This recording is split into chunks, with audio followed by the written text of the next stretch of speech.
The United States, land of the free, generally considered quite a big country, and as it turns out, it produces a lot of amazing drummers. But has anyone ever asked the question, who is the best drummer from every US state? And if someone has asked it, then has anyone ever answered it, specifically in the form of a YouTube video? Well, look no further. After hours and days of painstaking research, I have compiled a list, and we can jump right in after I go over some ground rules. First rule, just to establish some parity, only drummers that were born in the state can be considered for that state. For instance, Billy Cobham was born in Panama but moved to and grew up in New York from a young age. In this instance, Cobham could not be considered for the list. The criteria of what constitutes the best drummer from a given state is a mixture of ability, influence on how the instrument is seen and played, influence on the music landscape, and of course my own personal preference. I'm going to split this series into two parts just because there are a lot of states. The first video will be the first 25 states in alphabetical order, part 2 will be the remaining 25. Lastly, I wholeheartedly encourage you to let me know what you think of my selections. I'm sure there have been some oversights, so drop your thoughts down below and let's jump in.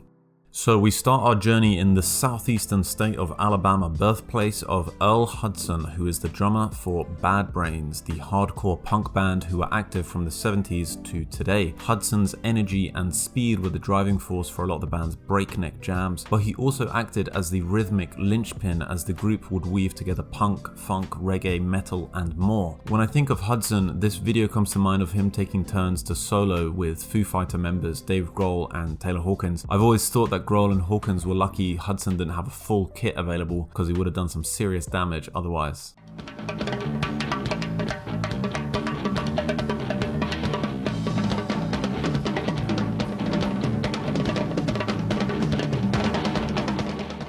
We now head up to the largest state in the US, Alaska, where in its largest city, Anchorage, Thomas Noonan was born. Noonan is the original drummer for the metalcore band 36 Crazy Fists. This is one of a handful of instances in this list where I really had to dig and find candidates for a particular state. I wasn't familiar with Noonan, but having listened to 36 Crazy Fists, it's clear he's an adept metal drummer that operates well within the band's sound.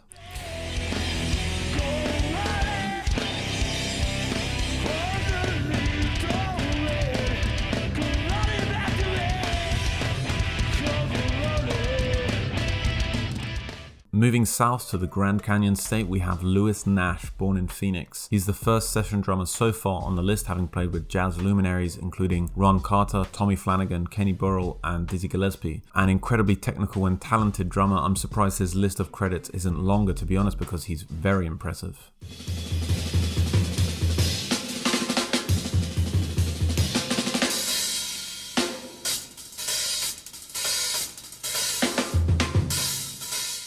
The small town of Elaine in the state of Arkansas is the birthplace of Levon Helm, drummer for the folk rock group The Band. Helm's measured drumming and emotive vocals were big contributors to the group's success, and actually just one chapter in a very colourful life and career. He played with Bob Dylan and Ringo Starr, appeared in Martin Scorsese's documentary The Last Waltz, acted in a bunch of Hollywood films, and overcame throat cancer in his later years. Take a load off Fanny. Take a load for free.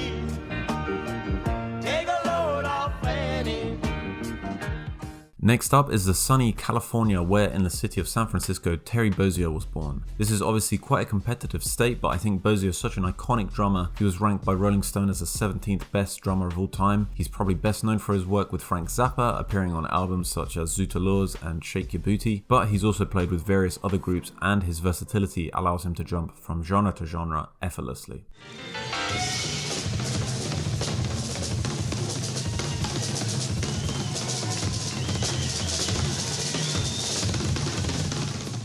While we're still in California, I'm going to give a very quick honorable mention to Greg Errico, the drummer for Sly and the Family Stone. Funky and soulful, Errico was an important part of an important band and deserves a mention.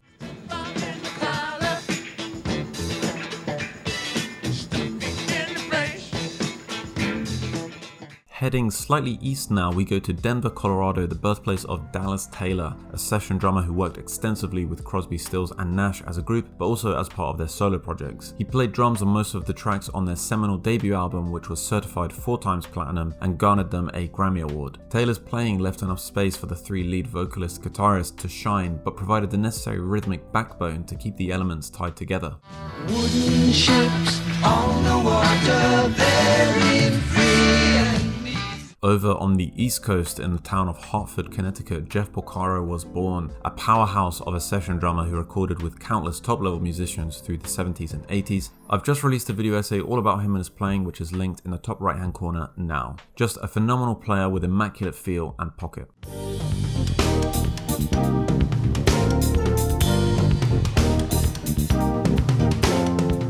I'll also give a quick honourable mention to Karen Carpenter, who formed one half of the famed duo The Carpenters, a fantastic singer and vocalist but an incredibly talented drummer as well.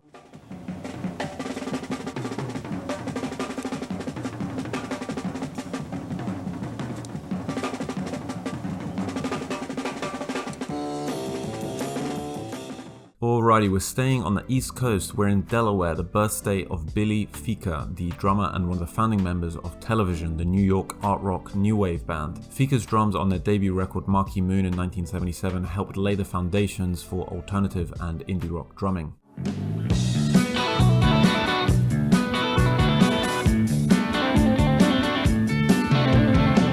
Butch Trucks, one of the drummers of the Allman Brothers Band, was born in the Sunshine State, Florida. When I say one of the drummers, I don't mean that he left the group and other drummers came in.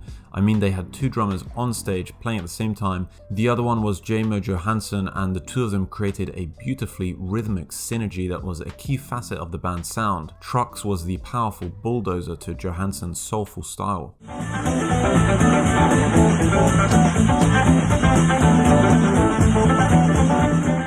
A short journey north takes us to Georgia, and here we find Sonny Emery, an experienced musician who has played with Earth, Wind & Fire, Eric Clapton, Steely Dan and Bruce Hornsby among others. He's technical, he's got groove, he's got chops, a great choice to be the drumming king of Georgia.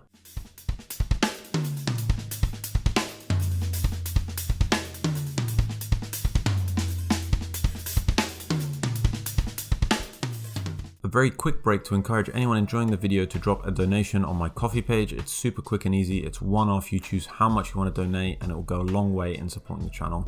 Link is in the top right hand corner now. Thanks. I initially thought Hawaii would be a tough one, but then I found Danny Barcelona, an impressive talent from Honolulu who toured the world with Louis Armstrong as part of his All-Stars group. He's the credited drummer on Armstrong's hit What a Wonderful World. That should tell you enough.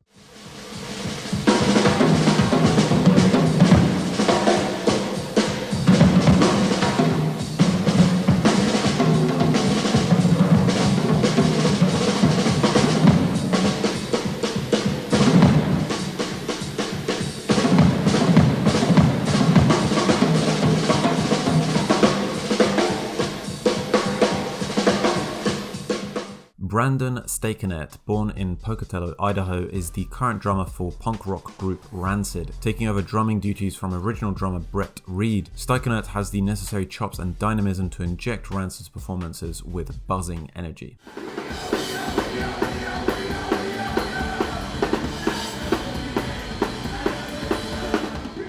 Another incredibly competitive state, Illinois, and it's Chicago that gifted the world with Tony Williams, an undisputed heavyweight of the instrument. Williams started off playing with Miles Davis at just 17 years of age. The legendary trumpeter would go on to say in his autobiography that Williams was the center that the group's sound revolved around. He would go on to be a huge influence and reference point for so many drummers.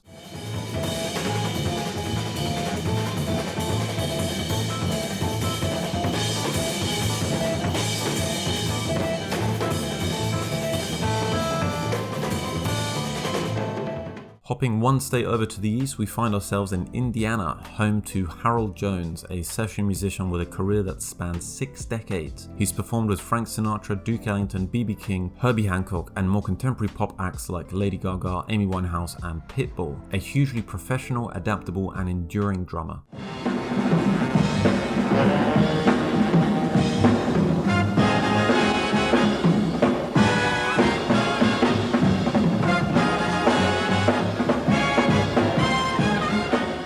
Out in the Midwest emerged John J.R. Robinson, session drummer said to have performed on more than 50 Grammy winners and played with classic acts such as Michael Jackson, Madonna, Chaka Khan, but more modern names too, from Lady Gaga to Daft Punk, an unsung hero of the drumming world and deserved drumming king of Iowa.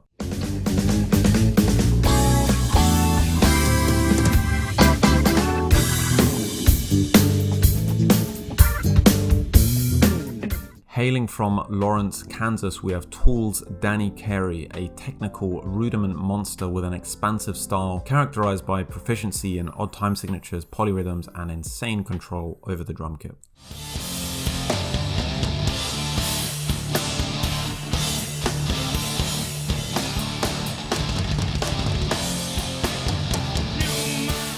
Kentucky, land of the Colonel and of Chris Frantz, drummer of Talking Heads. Frantz's wonderfully linear, pulsating style is the perfect foundation for a lot of Talking Heads tracks. He and his wife, Tina Weymouth, bassist for Talking Heads, another shameless plug, but my video essay on her is linked in the top right, comprise a watertight rhythm section.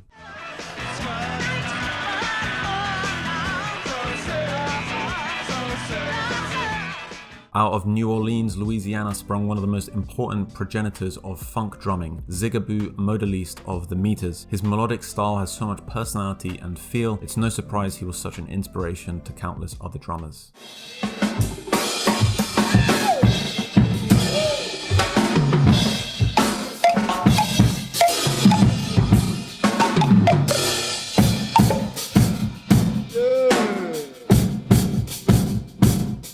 Best drummer from the state of Maine, the main man you could say, is Steve Grover. This state required a lot of research, but ultimately Grover struck me as the best candidate given his experience playing with Lenny Breau and Dizzy Gillespie. He was an adept drummer and composer, but also a teacher, and spent a lot of his time dedicated to fostering new generations of drummers.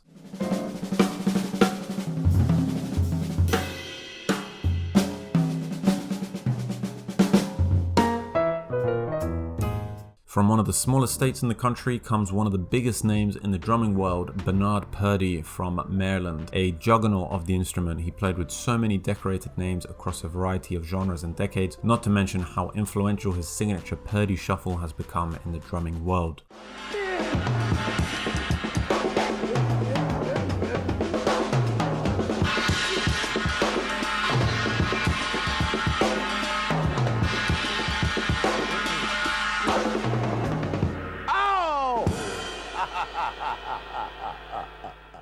Heading over to Massachusetts, we have another session drummer in Hal Blaine, who was huge in the 60s, having played with Elvis Presley, the Carpenters, Frank Sinatra, the Beach Boys, and so many other A-list acts. He's ranked at number 5 on Rolling Stone's list of best drummers of all time, and is said to be the most recorded drummer in history. He lost count of his titles around the 35,000 mark, but among those are 150 top 10 hits and 40 number ones.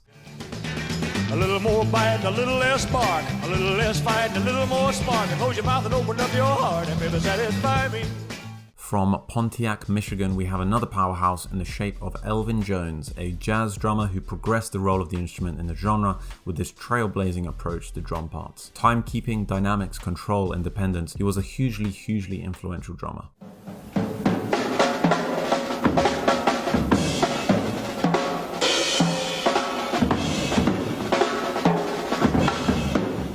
Up north in the foresty state of Minnesota, there came Chad Smith, iconic drummer of the Red Hot Chili Peppers. Funky, powerful, and versatile, Smith was able to create his own distinct sound by melding different aspects of his favorite styles, including funk, rock, punk, and prog rock.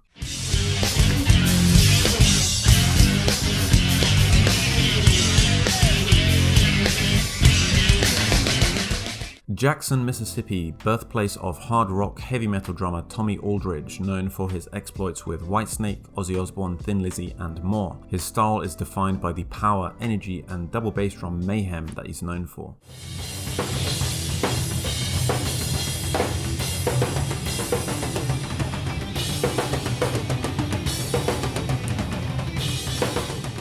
The 25th drummer on this list, the King of Missouri, James Gadson. One of the most recorded drummers in the history of R&B, he plays the instrument with unbelievable feel and personality, and through his career he's played with the likes of Herbie Hancock, The Temptations, Aretha Franklin, and Bill Withers. And when she's gone, and this house just ain't no home. Anytime she goes away. Part 1 of this American Odyssey is done. Let me know down in the comments your thoughts on these selections. Part 2 should probably come out in a few weeks, so make sure to hit subscribe so you don't miss it. Thank you.